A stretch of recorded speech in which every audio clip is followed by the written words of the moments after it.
Hello everyone, good morning. কেমন আছো তোমরা সবাই? আশা করি সবাই ভালো আছো, আমিও ভালো আছি। আজকে আমার রেসিপি চাল কুমড়োর ডাটা চচ্চড়ি। তো তার জন্য দেখো এখানে আমি কড়াই বসিয়ে দিয়েছি, দেখতেই পাচ্ছ। আর কড়াইতে আমি একটু বেগুন ভেজেছিলাম, সেই বেগুন ভাজার তেলটা রয়েছে।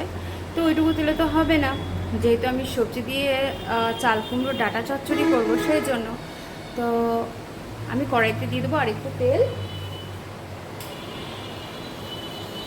তার জন্য আমাকে কড়াইটা গরম হতে দিতে হবে। তো দাঁড়াও, প্রথমে কড়াইটা গরম হয়ে যাক, তারপর আমি দিয়ে দেবো কড়াইতে তেল। তো দেখতেই পাচ্ছ কড়াইটা আমার গরম হয়ে গেছে। এরপরে আমি দিয়ে দিলাম সর্ষের তেল।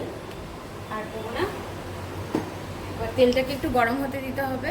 তো গরম হয়ে যাক। তো দেখো কড়াইটা খুব ভালোভাবে তেতে গেছে, তেলটা গরম হয়ে গেছে। তেলের মধ্যে দিয়ে দিচ্ছি 5 ফোড়ন আর শুকনো লঙ্কা।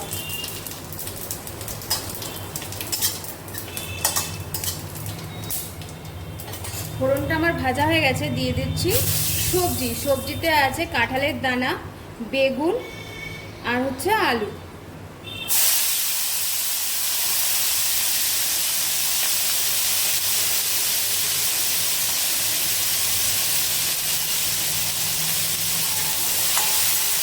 তো তোমরা চাইলে এর মধ্যে পটল, আরও অনেক কিছু সবজিও দিতে পারো, পটল ফটল এই সমস্ত কিছু, বরবটি ফরবটি সবই দিতে পারো। তবে আমরা এটুকুই দিলাম, পটল ফটল আজকে আর দিলাম না। তো চলো সবজিটা হালকা করে একটু ভেজে নিই, তারপরে আসছি। দেখো আমার এই সবজিগুলো খুব ভালো করে ভাজা হয়ে গেছে। এরপরে ধুয়ে রাখা চাল কুমড়োর শাকগুলো আমি এর মধ্যে দিয়ে দেবো।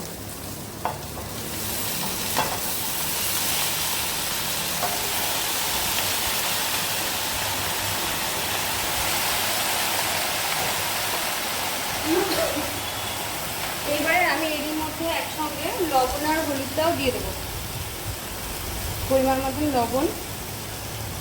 এখন আমি অল্প করেই দিচ্ছি, যদি পরে লবণ লাগে আমি আবার লবণ দেবো, কারণ শাকটা কমে যাবে তো, তার জন্য। এইবারে দিয়ে দিয়েছি হলুদ। এবার ভালো করে এটাকে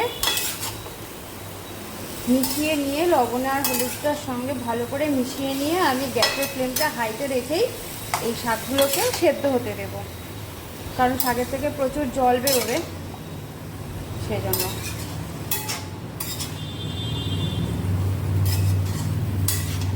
তো আমার শাকটা ভালো করে মেশানো হয়ে গেছে। এরপরে আমি দিয়ে দেবো ঢাকা। তো এই যে ঢাকাটা দিয়ে দিলাম, গ্যাসের ফ্লেমটা হাইতেই আছে। তো এটা এটা সেদ্ধ হয়ে গেলে তারপর আমি মশলা দেবো। তো চলো মশলা কী দিই সেটাও দেখাবো আমি। তো চলো এটা হোক সেদ্ধ, তারপরে আসছি। তো চলো ঢাকনাটা খুলে দেখে নিই এর অবস্থাটা কী। যে দেখতেই পাচ্ছ এখনও এর মধ্যে হালকা জল রয়েছে। এইবারে আমি এর মধ্যে দিয়ে দেবো চিনি।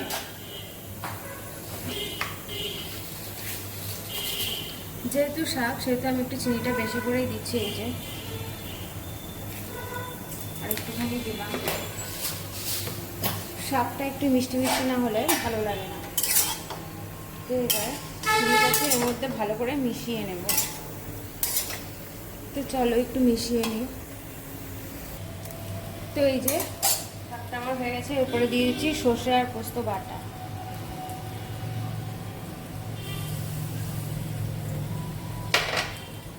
এবার এটাকে ভালো করে নাড়িয়ে নিই। তো চলো এটাকে একটু মিশিয়ে নিই। তো দেখো মশলাটা খুব ভালোভাবে মেশানো হয়ে গেছে, তলায় লেগেও যাচ্ছে। আর যতক্ষণ তলায় না লাগবে ততক্ষণ এটা নাড়াতেই হবে, করতেই হবে, তা নাহলে ভালো স্বাদ হয় না। আর এরপরে আমি দিয়ে দিলাম একটু কাঁচা সর্ষের তেল, এতে করে এর ফ্লেভারটা খুব ভালো আসবে। তো আমার চাল কুমড়োর ডাটা চচ্চড়ি রেডি। এবার আমি এটাকে নামিয়ে নেব। খুব সুন্দর একটা স্মেল বেরিয়েছে। তো চলো এটাকে আমি প্রথমে নামিয়ে নিই। তো এই যে আমার চাল কুমড়ো ডাটা চচ্চড়ি রেডি। তোমাদের যদি রেসিপিটা ভালো লাগে অবশ্যই বাড়িতে একবার ট্রাই করে দেখো। আর অবশ্যই আমাকে কমেন্টে জানিও যে তোমাদের এটা খেতে কেমন লেগেছে। বাড়িতে কিন্তু অবশ্যই ট্রাই করবে, ঠিক আছে? আর ভালো লাগলে অবশ্যই লাইক শেয়ার কমেন্ট করবে তো অবশ্যই।